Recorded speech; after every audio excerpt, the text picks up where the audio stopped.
నిజం చెప్పాలంటే తెలంగాణ ప్రభుత్వం తీసుకునే నిర్ణయాలు ఈ తెలంగాణ సమాజం కోసం, ఈ ప్రజల కోసమే. వాస్తవాలు తెలుసుకోండి. ఈ గుడ్డిగా ఈ దొంగ సోషల్ మీడియాలు, ఈ ప్రతిపక్షాలకు కొమ్ము కాసి తప్పుడు ప్రచారాలు చేసే వాటిని నమ్మకండి. ఈ కులం పేరుతోటి ఏదో రాజకీయంగా ఎదగాలనుకొని మిమ్మల్ని రెచ్చగొట్టే వారి మాటలు అస్సలు నమ్మకండి. నిజం. ఎందుకంటే తెలంగాణ ప్రభుత్వం రేవంత్ రెడ్డి గారు ముఖ్యమంత్రి అయిన తర్వాత తీసుకున్న నిర్ణయాలు చూడండి. హైడ్రా తీసుకొచ్చినా కానీ అది హైడ్రా ఎవరికి? మన సమాజం కోసమే కదా. మూసి ప్రక్షాళన చూడండి, అది ఎవరి కోసం? అది మన తెలంగాణ సమాజం కోసమే కదా. ఈరోజు చూడు, స్వాతంత్రం వచ్చి ఇన్ని సంవత్సరాలలో ఎన్ని ప్రభుత్వాలు మారినాయి? ఎవరైనా ఇంత స్పష్టంగా కులగణన చేసి ఎవరి వాటా ఎంత అని అసెంబ్లీలో చర్చ చేసిర్రా? చట్టాలు చేస్తుర్రా? ఈరోజు ఇంత గొప్ప నిర్ణయాలు మనం ఎందుకు ఆలోచించడం లేదు? మనం ఎందుకు స్వాగతిస్తలేము? స్వాగతించాలి. ఈ తప్పుడు మాటలు మాట్లాడే వారి మాటలు నమ్మకండి. ఇంకెంతకాలం? ఆలోచించండి ఒకసారి. నిజంగా చెప్తున్నా, ఈరోజు ఎవరైతే ఇది కరెక్ట్ కాదు, ఇది తప్పు అని చెప్తురో వాళ్ళని చెప్పు తీసుకొట్టండి. అరే, ఒక మనము రోడ్ వేస్తే అసొంటిది మన పక్క పంట ఉన్న ఇంట్లో ఉన్నవారు ఆ రోడ్డును మా ఇంటి దగ్గర కూడా నీట్గా ఉండాలని చెప్పి ఏమన్నా వస్తువులు ఉన్నా కూడా తీసేసి మరి రోడ్డు మంచిగా నీట్గా వేయించుకుంటారు. అవునా కాదా? సీసీ రోడ్డు మనము గ్రామాలలో కానీ ఎక్కడైనా సీసీ రోడ్లు కానీ డాంబర్ రోడ్ వేసినప్పుడు కానీ పక్కన ఉన్నవారు క్లీన్ చేసుకుంటారు. ఎందుకు? నీట్గా రావాలి రోడ్ అని. అట్లాంటిది ఈరోజు కులగణన చేసి ఎవరి వాట ఎంత అన్నప్పుడు ఏదైనా తప్పులు ఉంటే ఉండవచ్చు గాక, మీరు దానికి ఒక సలహా ఇచ్చి ఇగో ఈ విధంగా ఉంటే బాగుంటుందని సలహాలు ఇవ్వాల్సింది పోయి నోటికి వచ్చిన మాటలు మాట్లాడుకుంటూ ప్రజలను రెచ్చగొడుతూ ఎందుకు ఇట్లా? ఇంత స్వార్థం ఎందుకు మీకు? ఎస్, మందకృష్ణ మాదిగ గారు చాలా పోరాటం చేసిండు, ఒప్పుకుందాం. కానీ ఇంత గొప్పగా ఒక ప్రభుత్వం ఎవరి వాట వాళ్ళకు ఖచ్చితంగా ఇవ్వాల్సిందే అని చెప్పి కులగణన చేసి ఎవరి వాట వాళ్ళకు లెక్కలు చెప్పి అసెంబ్లీలోకి తీసుకెళ్లి చర్చ చేసి ప్రజలకు తెలియజేస్తుంటే మందకృష్ణ మాదిగ గారు దాన్ని స్వాగతించడం లేదు. ఏదో 1%, 2% అని ఇంకా రావాలి, ఇంకా ఏంది? మీరు అసలు ఏం ఆలోచిస్తున్నారు మందకృష్ణ మాదిగ గారు? ఇది తప్పు, ఇది మీకు ఇది మంచిది కాదు. మీరు ఇంత గొప్ప వ్యక్తి, మీరు ఇంత గొప్ప పోరాటం చేసిన మీరు ఏదైనా పొరపాటు ఉంటే సరిదిద్దుకోమని చెప్పాల్సింది. మీరు ఇంకా మాదిగ జాతికి, మన ఎస్సీ కులాన్ని మొత్తానికి మీరు ఒక మాట చెప్పాల్సింది. ఎస్, ఇప్పటికైనా ఒక అడుగు పడ్డది, మనం గెలిచినాం, మనం సాధించినాం, దీని అందరం మనం స్వాగతిద్దాం, ఈ రాజకీయ పార్టీలకు మనకు సంబంధం లేదు అని చెప్పాల్సింది మీరు. మీలాంటి వారు చెబితే లక్షలాది మంది యువకులు, లక్షలాది మంది దళితులు అర్థం చేసుకుంటారు. మీరు ఎందుకు చెప్తారు లేదు? ఇంకొందరు ఈ తీన్మార్ మల్లనన్నట, ఏం మనిషి నువ్వు, దిమాకుందా నీకు? ఏదైనా పొరపాటు నువ్వు ఇంకా అధికారంలో ఉన్న పార్టీలో ఎమ్మెల్సీ, నువ్వు ఇంకా బీసీ అని మాట్లాడుతున్నావు. నీకు చాలా తప్పులున్నాయి. ఇప్పుడు చెప్పాల్సిన అవసరం లేదు. నీ చాలా తప్పులు. ఇది నువ్వు అందరినీ వ్యతిరేకిస్తున్నావు, అందరినీ నువ్వు కించపరుస్తున్నావు నీ స్వార్థ రాజకీయాల కోసం. ఇది తప్పు. ఇంకొందరున్నారు కండువాలు వేసుకొని నేను ఈ నాయకుని ఆ నాయకుని అని చెప్పుకుంటూ ప్రజలు రెచ్చగొడుతురు. తప్పు. ఏదైనా పని మొదలు పెడుతున్నప్పుడు ఎన్నో ఆటంకాలు వస్తాయి, ఎన్నో అడ్డంకులు వస్తాయి. అవన్నిటిని దాటుకుంటూ వెళ్ళాలి. రాజకీయాలు అంటే స్వార్థంగా రెచ్చగొట్టి కులాలు మతాల పేర్లు చెప్పుకొని రాజకీయంగా ఎదుగుదామని చూస్తురా. ఇది తప్పు. ఇది సమాజాన్ని మీరు మోసం చేస్తున్నట్టు. మీరు దేశద్రోహుల కంటే ఇంకా అంతకంటే పెద్ద మాట ఉంటే కూడా అట్లాంటి వారు మీరు. ఏం మనుషులయ్యా మీరు?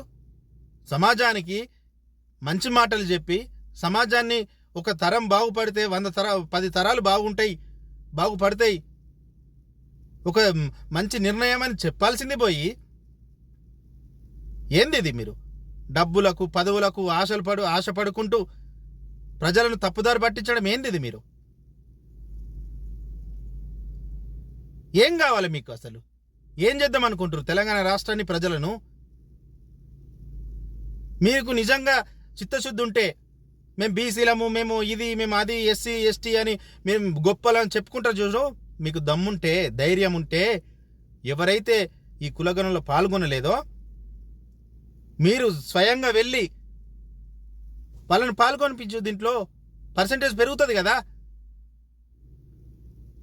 ఇది కాకుండా రెచ్చగొట్టుడు ఎందుకు? మీరు ఇట్లా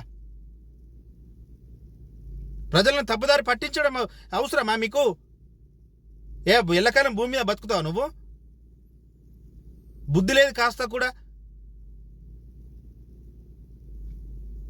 అరే ఇంత ఇంత గొప్ప నిర్ణయాలు తీసుకుంటుంది ప్రభుత్వము, సలహాలు ఇద్దాము.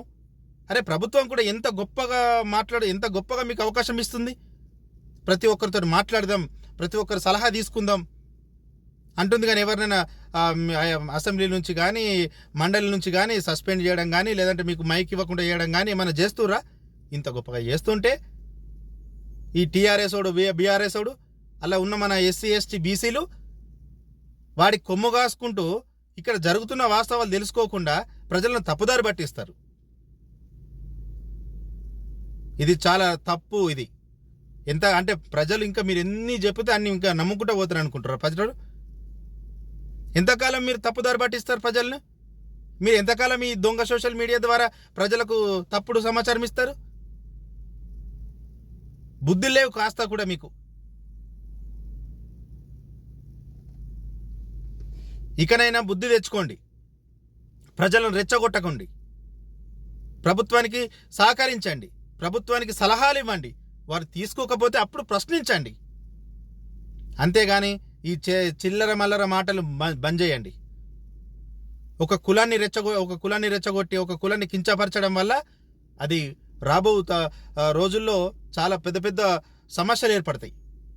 మనం కలిసి ఉన్నాం, ఏ కులమైతేంది, గ్రామాలలో మంచిగా అన్న తమ్మి అనుకుంటూ వరుసలు పెట్టుకొని పిలుచుకుంటాం మనం. అట్లాంటిది మీ స్వార్థ రాజకీయాల కోసం మీరు ఇలా రెచ్చగొడతారా?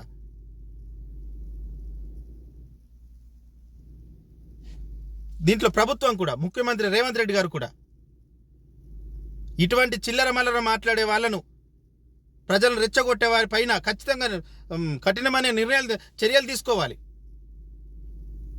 ఇంకెంతకాలం ఆడు మాట్లాడుకుంటాడు, ఆడే ఇష్టం 4 రోజులు మాట్లాడతాడు, పోతాడు. ఇవ అద్దు. ఎవడైనా సరే ప్రభుత్వానికి సహకరించిన వాడు, ప్రజలను రెచ్చగొట్టేవాడు అడు దేశద్రోహే. నోటికొచ్చిన మాటలు, వల్గర్ మాటలు మాట్లాడుకుంటూ వ్యక్తిగతంగా ఒక కులాన్నో, ఒక మతాన్నో, లేదంటే ఒక వ్యక్తినో వ్యక్తిగతంగా ద్వేషించేవారు, ఈ రెచ్చగొట్టేవారిని వీరిపైన కఠిన చర్యలు తీసుకోవాలి. లేదంటే ఇదే విధంగా ఈ సోషల్ మీడియా ద్వారా ప్రజలకు వాస్తవాలు తెలియకుండా పోతున్నాయి. నిజం గడప దాటేలోపు అబద్ధం ప్రపంచం చుట్టేస్తుంది. ఇది మంచి పద్ధతి కాదు. అది ఎవరైనా సరే మర్యాద కొద్ది ఉంటేనే బాగుంటుంది. లేదంటే ఎవ్వరు కూడా ఒప్పుకోరు. ఎక్కడ బుద్ధి చెప్పాలని అక్కడ ఖచ్చితంగా బుద్ధి చెప్తారు. ఏదైనా ఎవరైనా ఏ పార్టీ ఉన్నా సరే, ఈరోజు కాంగ్రెస్ ఉన్నదా, బీజేపీ ఉన్నదా, బీఆర్ఎస్ ఉన్నదా, ఎవడున్నా సరే మంచి నిర్ణయాలు తీసుకొని సమాజానికి ఉపయోగపడేది, అవినీతికి పాల్పడకుండా, స్వార్థం లేకుండా చేసేవారిని ప్రతి ఒక్కరిని మనం స్వాగతించాలి. మనం వాళ్ళకి సపోర్ట్ చేయాలి. అరే ఏం బుద్ధులు ఉన్నాయి, ఏం తెలివిలు ఉన్నాయి మీకు అసలు? ప్రతి ఒక్కరికి బాగా అలవాటు అయిపోయింది. ఇప్పటికైనా ఏ నియోజకవర్గమైనా, ఆ నియోజకవర్గంలో ఉన్న ఏ పార్టీ వాడైనా, ఆ నాయకుడు ఆ నియోజకవర్గ ప్రజలందరికీ వివరించండి, చెప్పండి. అంతేగాని ఇంకా మీరు ఇటువంటి చిల్లర రాజకీయాలు బంద్ చేయండి. ఇక చాలు. ప్రజలను రెచ్చగొట్టుకుంటూ మీరు రాజకీయంగా ఎదగడం కోసం, మీరు ఆర్థికంగా ఎదగడం కోసం ప్రజలను వాడుకున్నది చాలు. ఇటువంటి బుద్ధులు మానుకోండి. ఇక ఇది తెలంగాణ, గుర్తుపెట్టుకోండి.